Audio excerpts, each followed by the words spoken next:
Olá, sejam bem-vindos a mais uma videoaula sobre proteção e promoção à saúde. Nosso assunto de hoje é segurança do trabalho em saúde.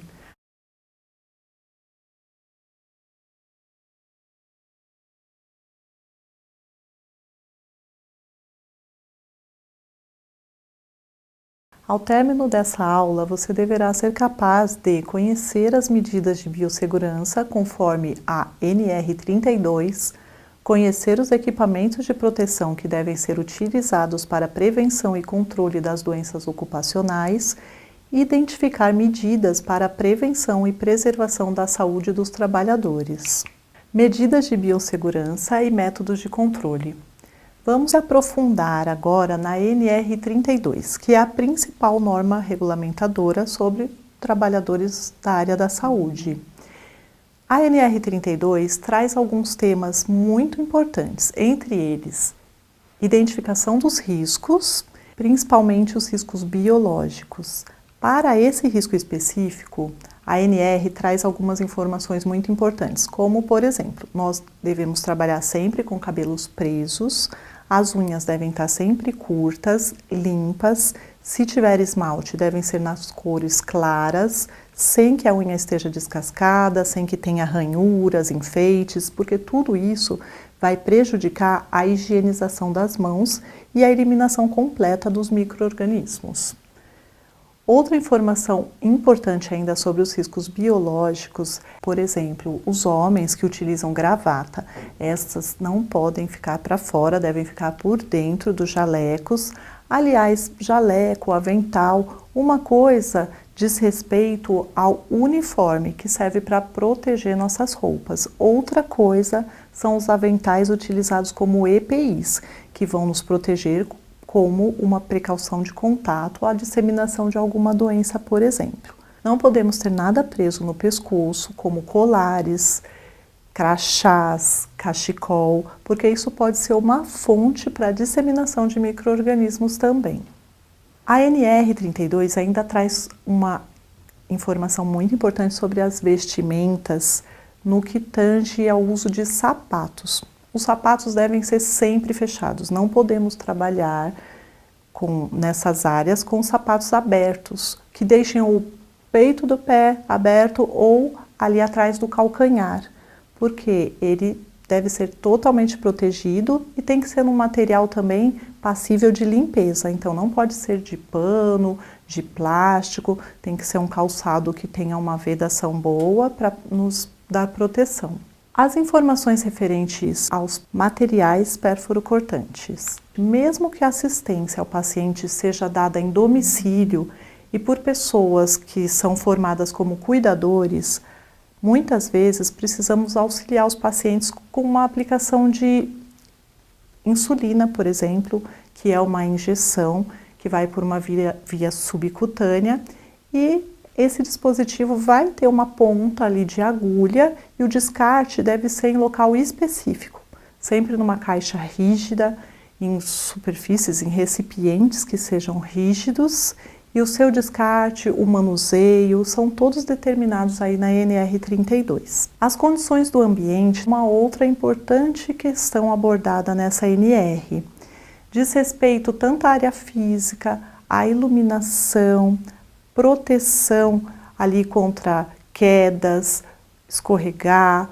todas as áreas devem ser bem sinalizadas, os ruídos presentes devem ser mensurados e devem ter um limite ali de tolerância. Os trabalhadores que exercem as atividades aí relacionadas à saúde também precisam estar com sua proteção e esquema vacinal em dia. E algumas das vacinas obrigatórias nessa NR, tétano, difteria e a hepatite B. Dependendo do local onde você trabalha, fora as vacinas obrigatórias determinadas pela NR32, pode ser que você tenha alguma outra indicação de vacina, como por exemplo, a que protege contra a gripe, H1N1, ou mesmo a que protege contra sarampo, cachumba e rubéola. Equipamentos de proteção individual. Vamos para o laboratório para a gente ver como utilizar adequadamente esses EPIs, fazendo a paramentação e a desparamentação. Vamos falar agora sobre os equipamentos de proteção individual. Aqui nós temos dois exemplos de aventais. Uma coisa é o avental que a gente utiliza como uniforme. Outra coisa é o avental utilizado como EPI, equipamento de proteção individual. Nós temos também dois tipos de máscara. Uma é a máscara cirúrgica, que é utilizada para prevenção de contaminação por gotículas, e outra é a máscara do tipo N95, que é utilizada para prevenção de aerossóis. Para a colocação delas, é importante, no caso da N95, que toda a área esteja bem vedada, ajustada na face, no nariz, que seja feito o teste de vedação, que não tenha escape de ar no momento de inspiração e de expiração, e sempre ajustar e retirar pelas tiras.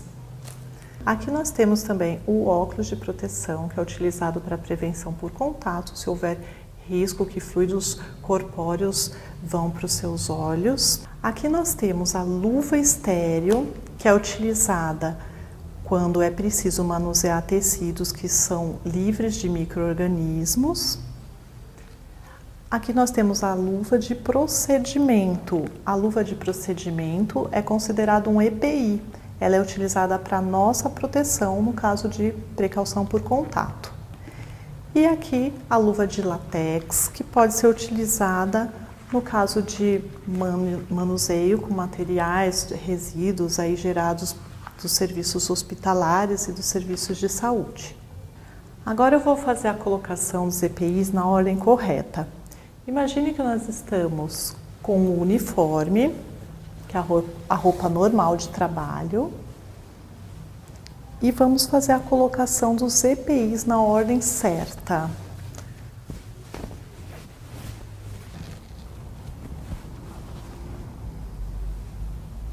E aí é preciso lembrar que a colocação dos EPIs, a cada colocação eu preciso fazer a higiene com álcool gel, como nós já aprendemos.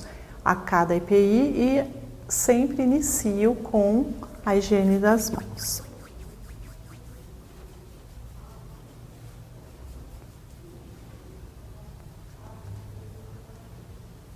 Vamos agora para o nosso paciente falar sobre mapa de risco.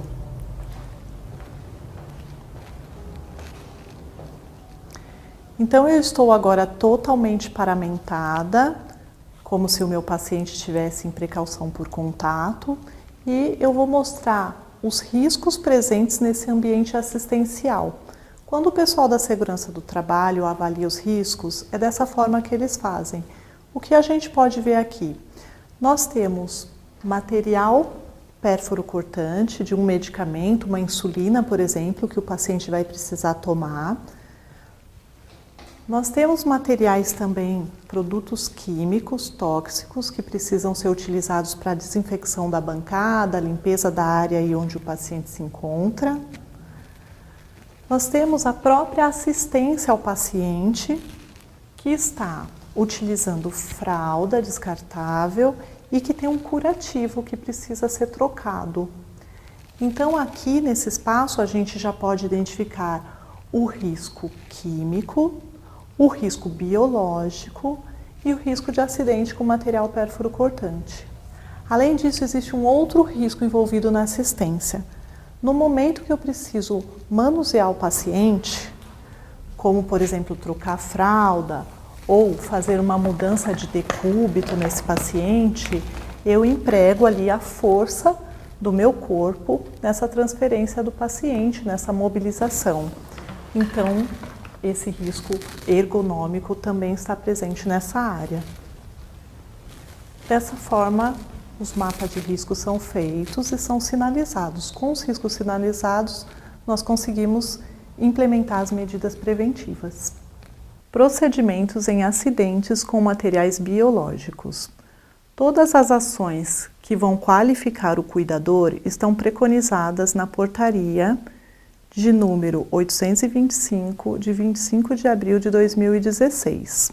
Todos os trabalhadores da área da saúde, não só da área da saúde, de todas as áreas, mas estamos especificamente falando dessa área, precisam comunicar casos de acidente de trabalho através de um impresso, uma notificação chamada CAT, que nada mais é do que comunicação de acidente de trabalho. E para isso nós precisamos entender o que é o material biológico que vai ser a fonte aí de contaminação de um possível acidente. Para isso precisamos identificar quais são esses materiais biológicos. Então os que têm risco de transmissão são os derivados do sangue, como por exemplo soro, plasma, tudo que vai conter ali o sangue propriamente dito, líquor, que é um líquido presente na coluna vertebral, líquido pleural, que é um líquido presente nos pulmões, líquido acítico, um líquido presente na cavidade abdominal, e o líquido amniótico, que é proveniente ali da placenta. Todos os fluidos em geral que vão ter ali alguma presença de sangue podem ser potencialmente aí risco de transmissão. Existem alguns outros tipos de secreções, excretas humanas que não possuem tanto risco de transmissão, exceto se houver ali a presença de sangue, como o suor, lágrimas, fezes, urina, vômito, material de secreção nasal e até mesmo a saliva. Então, não precisa se preocupar. Quando você sabe os riscos e identifica esses riscos e usa os EPIs adequados, você sabe qual o tipo de material biológico que você está lidando, e aí a gente tem o controle desses riscos, minimizando aí a possibilidade de um acidente. Porém, se ele acontecer, você precisa comunicar imediatamente o seu gestor, no caso se você for trabalhar em clínicas, ou até mesmo o seu empregador. E esse deve comunicar em até 24 horas o Ministério do Trabalho. Eu trouxe uma dica de Saiba Mais, para que você veja a NR32 em sua íntegra no site da Segurança e Saúde do Trabalhador, do Ministério do Trabalho e Emprego, e uma dica de vídeo sobre a colocação e retirada de EPIs no canal do YouTube da MedClean, Produtos para a Segurança do Paciente. Chegamos ao final de mais uma videoaula sobre segurança do trabalho em saúde. Espero que tenham gostado. Visite nossas redes sociais e até a próxima.